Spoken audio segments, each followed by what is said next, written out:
Bom, nós já vimos na aula passada uma descrição dos planetas rochosos, os planetas terrestres, Mercúrio, com ênfase em Mercúrio, Vênus e Marte. Agora nós vamos focar o quarto desses planetas, que é o planeta Terra. Então vamos olhar para a Terra como um planeta. Quais são as características planetárias desse objeto, né? Então, o interior da Terra, nós temos uma ideia razoável, né? Nós imaginamos que seja um núcleo interno, um núcleo externo, manto inferior, o manto superior e, finalmente, a crosta terrestre, né? O núcleo interno, nós imaginamos que seja sólido. Aqui nós temos líquido, né? Aqui um magma. Magma esse que pode eventualmente sair da crosta, né, por fendas que se formam ou por choques de placas tectônicas, como nós vamos ver a seguir, né? É muito interessante você estudar as placas tectônicas, porque você acaba entendendo muitas coisas interessantes sobre o nosso planeta. Essa ideia de placas tectônicas foi lançada por um meteorologista alemão chamado Alfred Wegener em 1912. E ele sugeriu que o planeta Terra fosse mais ou menos como um ovo, né, cujo interior é líquido, pastoso, né, mas a casca estaria quebrada em diversas placas, né? Então, por exemplo, teríamos a placa da América do Sul, a placa africana, a placa norte-americana, a placa de Nazca, a placa euroasiática e assim por diante, né? E que essas placas seriam sólidas, mas quebradas aqui nos seus encontros, né? E mais, essas placas estariam se movendo. Por exemplo, a placa da América do Sul estaria se afastando da placa africana. Então, essa placa estaria vindo para cá e a placa africana indo para lá. Já a placa de Nazca estaria vindo em contrário da placa da América do Sul, né? Colidindo com a placa da América do Sul. E a placa de Nazca estaria indo para baixo e a placa da América do Sul estaria indo para cima, formando os Andes, a Cordilheira dos Andes, né? Isso explicaria, então, já de início, por que existem cordilheiras tão extensas como a Cordilheira dos Andes, né? E isso explica também por que ao longo destas junções de placas em colisão existe o que nós chamamos de anéis de fogo. Anéis de fogo são regiões, cadeias, onde existem vulcões, né? Então, por exemplo, existem vulcões ao longo de todos os Andes, das montanhas rochosas, e aqui na região asiática também, né? Mas não existem vulcões no meio de uma placa. O Brasil, por exemplo, está belo e formoso, bem no meio de uma placa. Nós temos vulcões? Não, porque não há colisão de placas tectônicas, né? Já nos Andes existem muitos vulcões, né, ao longo dessa linha de fogo. Uma coisa mais notável ainda são os terremotos. Aqui nós temos o mapa mundi de todos os terremotos registrados, né? Então vocês vejam que ao longo da colisão de placas, aqui, por exemplo, onde a placa de Nazca colide com a placa da América do Sul, existe uma grande concentração de terremotos, né? Então, esses terremotos parecem estar delineando onde que as placas têm descontinuidade, né? E vocês vejam que o Brasil está exatamente no meio da placa da América do Sul, né? E é exatamente por isso que nós não somos afetados, basicamente, por terremotos fortes. Tá certo? Aqui, de vez em quando, um chiliquezinho, tá, mas nada muito sério, né? Muito poucas atividades sísmicas, muito pouco terremoto e nem um vulcão. Eles estão todos reservados para os Andes, né? Tá certo? Andes, no meio do Oceano Atlântico, que é onde as duas placas estão se afastando. A placa da América do Sul e a placa da África também estão se afastando. Então vocês vejam que quando uma placa colide com a outra, uma tende a ir para baixo e outra tende a ir para cima, né? Então esse é o caso, por exemplo, da placa descendente, é a placa de Nazca, que é aquela placa do Oceano Pacífico na costa chilena, né? Que é essa placa que está descendo. E a placa da América do Sul está subindo, então formando os Andes aqui. E nessa região existe, digamos assim, vazamento do magma pastoso, que então escapa por causa das fendas que se geram nas fraturas.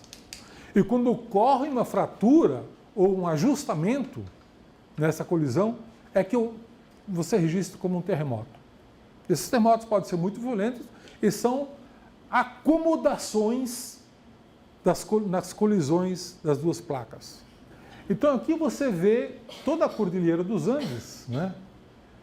Que formam essas montanhas muito altas, formam esses vulcões também, né? Todo ao longo dessa cordilheira que se forma graças a esse encontro dessas duas placas, né? Bom, nem sempre foi assim. Há 200 milhões de anos atrás, aparentemente havia uma placa única, né? Que também é chamada de Pangaia. Gaia é um nome do planeta Terra, né? Então seria uma um continente único, né? E aqui vocês vejam que a América do Sul tem um formato, toda a costa brasileira, que se encaixa perfeitamente na costa africana. Então a ideia é que de fato era uma coisa só. E há cerca de 200 milhões de anos, então essa placa foi quebrada e começou a se afastar. E está se afastando há 200 milhões de anos. E continua se afastando atualmente, com uma velocidade de aproximadamente 1 centímetro por ano. O que é a velocidade de 1 centímetro por ano? É a velocidade que a nossa unha cresce, né? Se você não cortar, em um ano você tem 1 centímetro. Então essa é a velocidade com que as nossas unhas crescem, é a mesma velocidade que a África e a América do Sul se afastam uma da outra. Elas estão fazendo isso há 200 milhões de anos. É por isso que elas estão à distância que estão. E aqui no centro, no meio dos dois continentes, nós temos aqui a dorsal atlântica, né, que é onde as placas estão se afastando e o magma também está saindo e formando aqui uma espécie de cordilheira subaquática, né, debaixo do Oceano Atlântico, né, mas onde ocorrem sismos com alguma frequência, né? Nessa região há uma forte atividade sísmica, né? Um outro aspecto interessante do planeta Terra é que ele, assim como os outros objetos do Sistema Solar, o planeta Terra também foi bombardeado no passado por grandes meteoritos, grandes meteoros, cometas e assim por diante, né? Acredita-se, inclusive, que a maior parte da água que existe no nosso planeta tenha sido trazida por cometas que colidiram com a Terra e deixaram a sua água aqui, né? Mas esses cometas, esse bombardeamento, ele não ocorreu apenas no passado. A Terra é constantemente bombardeada por pequenas partículas, pequenos meteoritos, né, que caem na atmosfera a grande velocidade e, ao entrarem, são aquecidas e se queimam. Nós chamamos isso de estrelas cadentes. São partículas que estão sendo bombardeadas. Caem 400 toneladas por dia na nossa atmosfera. Nós chamamos isso de estrelas cadentes. As mais minúsculas são muito frequentes. Quanto maior, mais raro. É evidente que um objeto capaz de produzir uma grande cratera é muito raro, né? Existem indícios de que há um aumento dessa frequência a cada 25 milhões de anos. Então, é muito raro você ter um impacto, mas há muitos registros de impactos, né? E o mais famoso talvez seja o do Arizona, que é um lugar onde chove muito pouco e ainda não houve tempo para as chuvas preencherem essa cratera, porque senão também não veríamos mais, né? No Brasil, nós temos vários registros de crateras, inclusive uma aqui no município de São Paulo, bem no sul do município de São Paulo, mas já está preenchida por erosão, mas ela foi detectada por radar, né?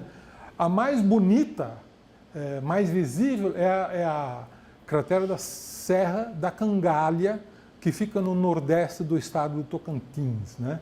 E aqui você tem um mapa, uma fotografia com cores falsas, né? Onde você vê aqui um grande círculo, né? Se estendendo até aqui, e no centro uma serrinha, né? Chamada Serra da Cangalha, que você pode ver também aqui, nessa fotografia feita por satélite, né? Um grande círculo de planície, né?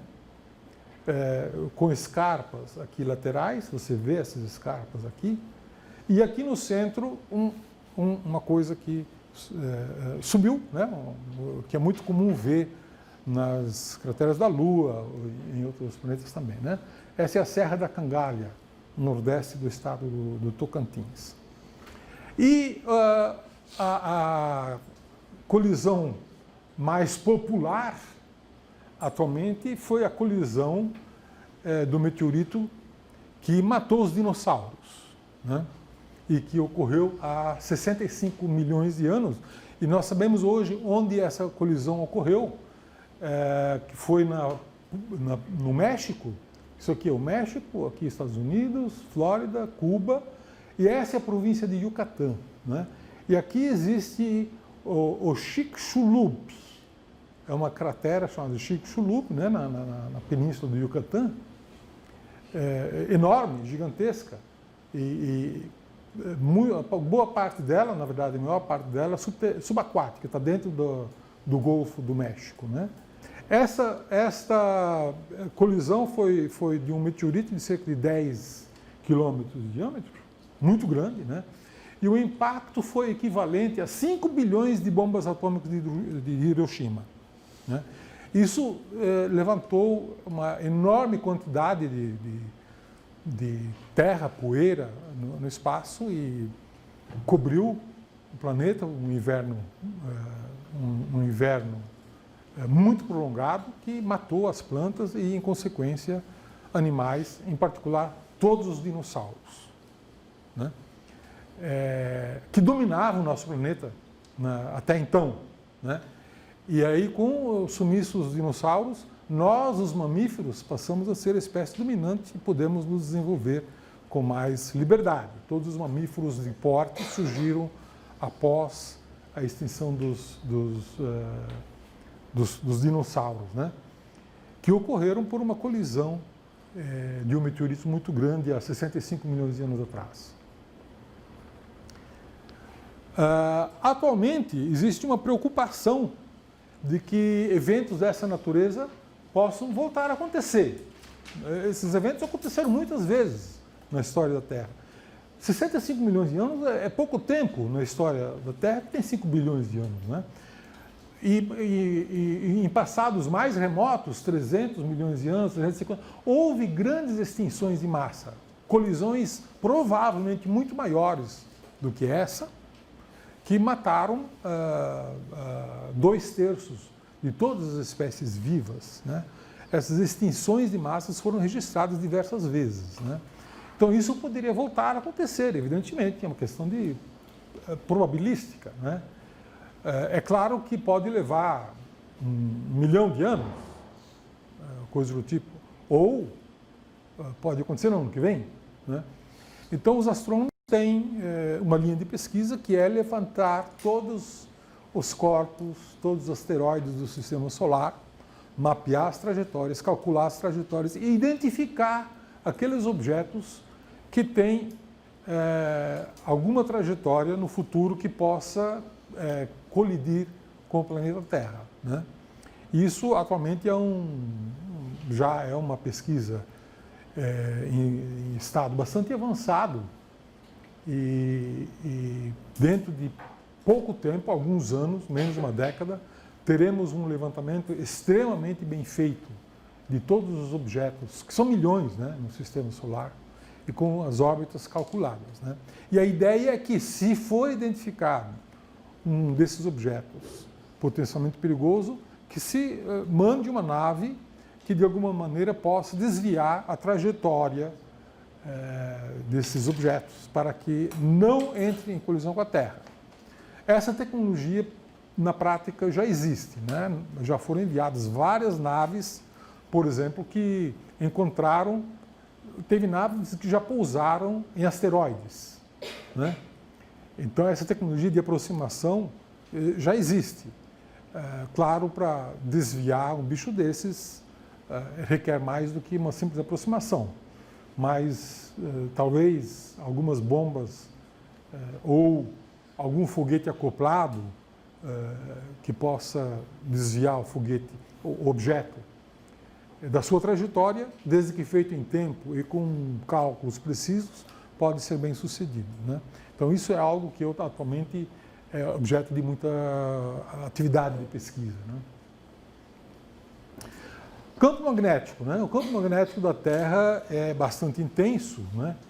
E acredita-se que seja gerado por correntes da parte fluida do interior da Terra, né? Uma coisa curiosa é que o polo magnético norte não exatamente coincide, mas está próximo do polo sul geográfico, né? E o polo sul, o polo magnético sul está próximo do polo norte geográfico, né? É uma pequena inversão no sentido aí dos polos, né? Esse campo magnético ele tem uma importância muito grande para nós, porque ele nos protege do vento solar. Aqui nós temos um desenho que ilustra que erupções solares, ventos solares, jogam uma grande quantidade de partículas energéticas, né, em todas as direções, inclusive na direção da Terra, né? Nós chamamos isso de vento solar. E esse vento solar, então, que é um plasma de partículas carregadas, ele encontra o campo magnético, né? E o campo magnético, então, protege o planeta desse vento, né? Forma uma camada protetora aqui, né? E essa camada protetora, ela tem um formato aqui meio de cometa, assim, né? E aqui dentro tem uma região que é chamado cinturão de radiação de Van Allen, né? Que é onde parte dessas partículas são aprisionadas, né? E essas foram descobertas com naves, as primeiras naves espaciais que foram lançadas foram descobertas lá, né? Então, no final das contas, o campo magnético terrestre, se não fosse o campo magnético terrestre, nós estaríamos expostos continuamente à radiação, não a radiação eletromagnética, e sim as partículas do vento solar, que seriam extremamente danosos à vida aqui na Terra, né? E isso nos protege disso. Ok, efeito estufa. O que é um efeito estufa? A ideia de estufa, né, é uma ideia que você possa cobrir um jardim, por exemplo, com um plástico, uma lona de plástico, que permite que as ondas do Sol penetrem, né, aquecem a superfície aquecida emite radiação infravermelha que é aprisionada pelo plástico, não consegue escapar. O plástico absorve a radiação infravermelha. Então essa radiação fica dentro da estufa, então aquece a estufa. O efeito estufa, então, é um truque de aprisionar radiação infravermelha para aquecer o ambiente, né? Isso ocorre não só nas estufas, mas ocorre naturalmente em certos planetas. Vênus, por exemplo, tem uma temperatura de 450 graus centígrados, graças ao fortíssimo efeito estufa que ocorre lá, né? O dióxido de carbono é o principal componente da atmosfera de Vênus e ele é muito eficiente em absorver radiação infravermelha, né?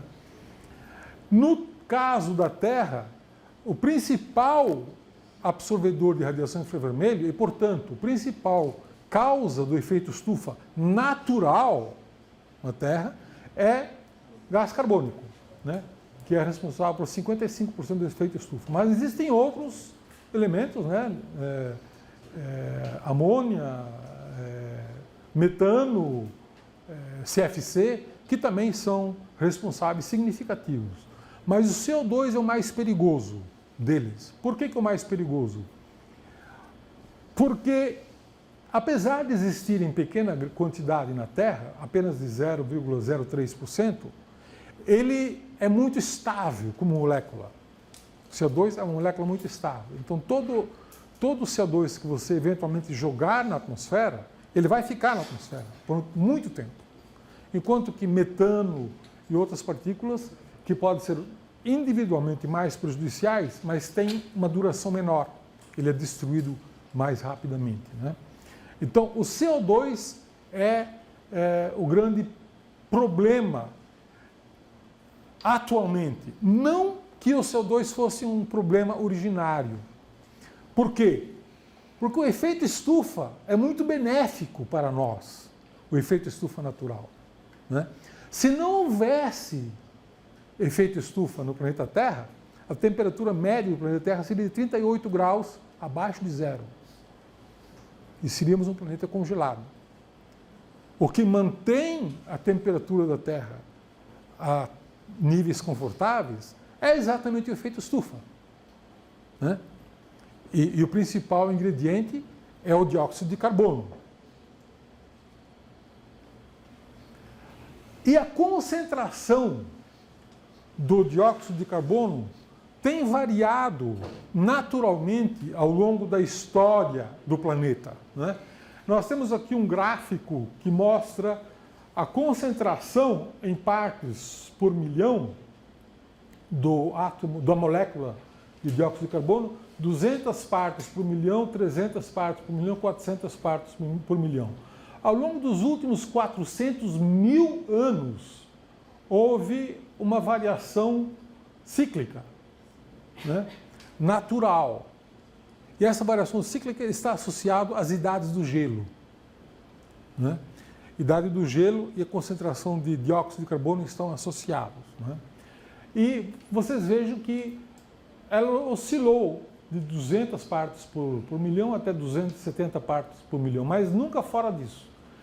Só recentemente, muito recentemente, ela começou a subir inicialmente naturalmente e, de repente, ela estourou. Está chegando perto dos 400 partes por milhão aqui, né? Se você ampliar essa parte aqui, 10 mil anos atrás, nós tínhamos uma concentração baixa que foi aumentando lentamente de uma forma natural, né? E, de repente, muito recentemente, houve um salto, uma explosão, a partir de 1750. Daí em diante, começou... O que aconteceu em 1750?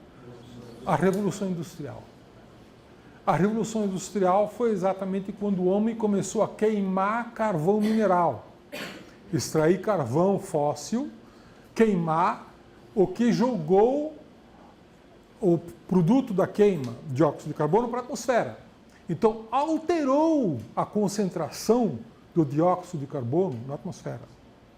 Não confundir com monóxido de carbono, que é um gás tóxico, mas de curta duração. Não é esse o que produz o efeito estufa. O efeito estufa é o dióxido de carbono, tá certo? O CO2, que não é tóxico, pelo contrário, ele é muito estável. Isso é um problema, né?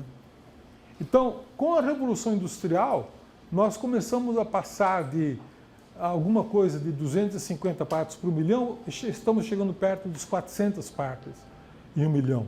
Algo nunca registrado no planeta, né?